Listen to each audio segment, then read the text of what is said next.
जिस प्रकार से सड़क धंसी है, कुछ भी हो सकता था। एक भयावह घटना हो सकती थी जो कि परमात्मा के आशीर्वाद से ना होने से बच गया।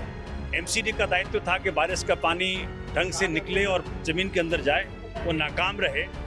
जल बोर्ड का सीवर कहां तक लोड लेगा बारिश के बाद? नमस्कार, आप देख रहे हैं दिल्ली तक। मैं हूं आपके साथ अनुराधा तंवर। दिल्ली में एक लंबे इंतजार के बाद मॉनसून ने 14 जुलाई को दस्तक दी और दिल्ली वालों को काफी गर्मी और उमस के बाद थोड़ी राहत मिली थी। लेकिन उसके बाद जिस तरह से बारिश हुई और दिल्ली की अलग अलग इलाकों की तस्वीरें हमने आपको दिखाई कि किस तरह से वहां पर जलभराव हुआ।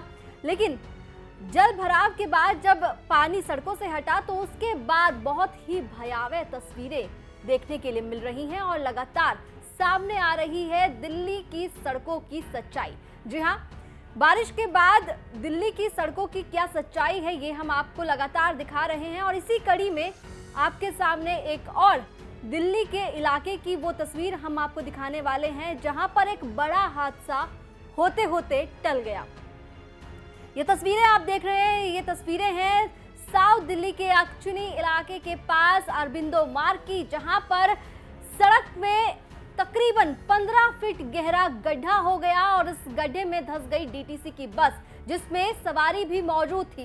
इसके साथ ही आपको बता दें कि एक स्कूटी और एक बाइक भी इस बस के अंदर धंस गई थी। उन्हें बड़ी मशक्कत के साथ निकाला गया। राहत की बात यह रही कि किसी को किसी तरह की कोई क्षति नहीं पहुंची, कोई यहाँ पर चोटिल नहीं हुआ, कोई बड़ा हादसा नहीं हुआ। लेकिन प्रत्यक्षदर्शियों का मानना है कि बहुत बड़ा हादसा यहाँ पर हो सकता था। जिस तरह से ये पूरी सड़क आप देख सकते हैं तस्वीरों में किस तरह से टूटी है और एक बड़ा गड्ढा इसमें हो गया है। डीटीसी की बस इसके अंदर धंस गई और ये तो गनीमत रही कि जो ड्राइवर था उसने बड़ी ही समझदारी दिखाई और ब्रेक लगाकर किसी तरह से अपने जो पैसेंजर्स थे उनकी जान को बचाया।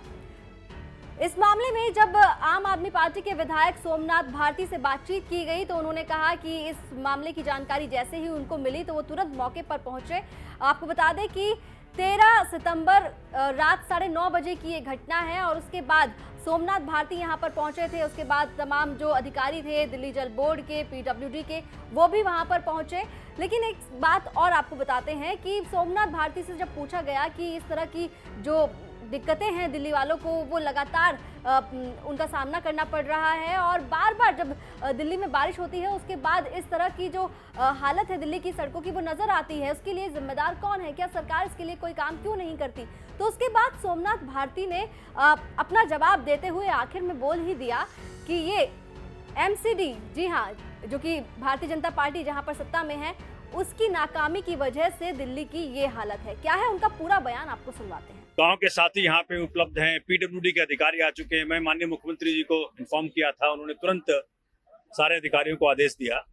पीडब्ल्यूडी का अधिकारी भी यही है, जल बोर्ड का अधिकारी भी यही है, मेरे वॉलंटियर्स भी यही हैं, रेजिडेंट्स भी यही हैं।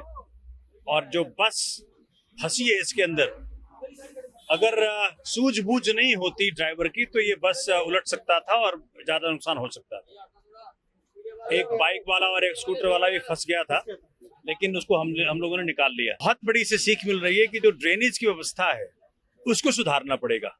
जब तक बारिश के पानी को निकलने के लिए आप उपयुक्त जगह नहीं देंगे तो मुसीबत बनी रहेगी, कहीं ना कहीं सड़क धंसती रहेगी। क्योंकि कुछ दिन पहले वहाँ IIT के ऊपर भी हुआ था। तो मुझे लग रहा है कि जो माननीय केजरीवाल साहब ने कहा है कि दिल्ली के ड्रेनेज की व्यवस्था तो हम सब मिलकर ठीक करेंगे, तो वही उसी का एक आगाज कह सकते हैं कि भाई ये जो वार्निंग है कि भाई उसको जल्दी से ठीक करना पड़ेगा। पूरी की पूरी जो बोझ है बारिश के पानी का वो जल बोर्ड के सीवर पे आ रहा है। जल बोर्ड का सीवर बारिश का पानी कैरी करने के लिए नहीं बना है, हमने बार बार इस बात को कहा है। एमसीडी के अंदर अब 15 साल से भाजपा एमसीडी में है, बारिश का पानी निकल पाए। इनफैक्ट बारिश का पानी तो परमात्मा के देन है, अगर उसका उपयुक्त यूटिलिटी कर पाती भाजपा तो हम जमीन को रिचार्ज कर पाते, जमीन का जो अंडरग्राउंड वाटर टेबल है।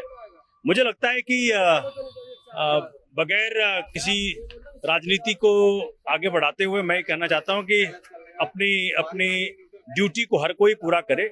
एमसीडी का दायित्व था कि बारिश का पानी ढंग से निकले और जमीन के अंदर जाए, वो नाकाम रहे। जल बोर्ड का सीवर कहां तक लोड लेगा बारिश के पानी?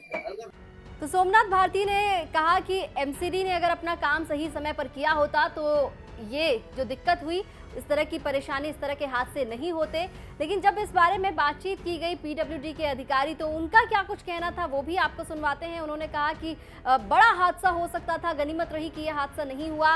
और साथ ही साथ उन्होंने ये भी कहा कि हमारी पूरी टीम मौके पर पहुंची, लेकिन आपको बता दें कि जिस तरह से सिविक एजेंसियों को लेकर सवाल उठते रहे हैं, ऐसे में एक बार फिर से यही देखने के लिए मिला कि पीडब्ल्यूडी के जो अधिकारी हैं वो अपनी सफाई देते हुए यहाँ पर नजर आए। ये तो बहुत बड़ा हादसा बच गया है। मतलब बस डीटीसी बस पूरी की पूरी हैंग कर रही है और नीचे रोड अचानक सेटल हो गया। ये कोई 15 फीट बाई 8 फुट के करीब है जो गहरा गड्ढा हुआ है। यहाँ पे हम पीडब्ल्यूडी के तो हमारा पूरा स्टाफ है, पूरी दो मेंटेनेंस वैन हमारी गाड़ियां हैं और हाइड्रा हमारी आई हुई है जो बस को करने के लिए। बीजेपी के हमारे रोहन जी हैं जिनसे हमने बात की, ये भी इमीडिएट आ गए हैं और अपना चेक कर रहे हैं जो भी है। तो हम इसको रिस्टोर करेंगे जैसे ही इसका जल बोर्ड वाले भी अपनी चेकिंग करके अगर इसमें कुछ रिपेयर का जरूरत पड़ेगी तो करेंगे, उसके बाद हम रिस्टोर कर देंगे इमीडिएट। गनीमत रही कि किसी को किसी तरह की कोई चोट नहीं लगी, कोई हताहत नहीं हुआ इस पूरे हादसे में। लेकिन जिस तरह से कहा जा रहा है एक बड़ा हादसा हो सकता था, क्योंकि डीटीसी की बस में सवारी भी मौजूद थे। इसके अलावा जिस तरह से हमने आपको बताया कि एक बाइक सवार भी उस गड्ढे में जाकर धंस गया, साथ ही साथ एक स्कूटी भी उस गड्ढे में गिर गई। ऐसे में बड़ा हादसा यहाँ पर हो सकता था। लेकिन ये राहत की बात है कि किसी को किसी तरह की क्षति नहीं पहुंची। लेकिन सवाल ऐसे में ये उठता है कि जब मॉनसून देरी के साथ दिल्ली में पहुंचा, तो ऐसे में जो प्री मॉनसून तैयारी करने के दावे तमाम एजेंसियां और सरकार कर रही थी, तो फिर क्या तैयारियां की गई इतने वक्त में? क्योंकि बारिश ने तो तमाम तैयारियों की पोल खोल कर रख दी है। दिल्ली एनसीआर से जुड़ी तमाम खबरों के लिए आप देखते रहिए दिल्ली तक।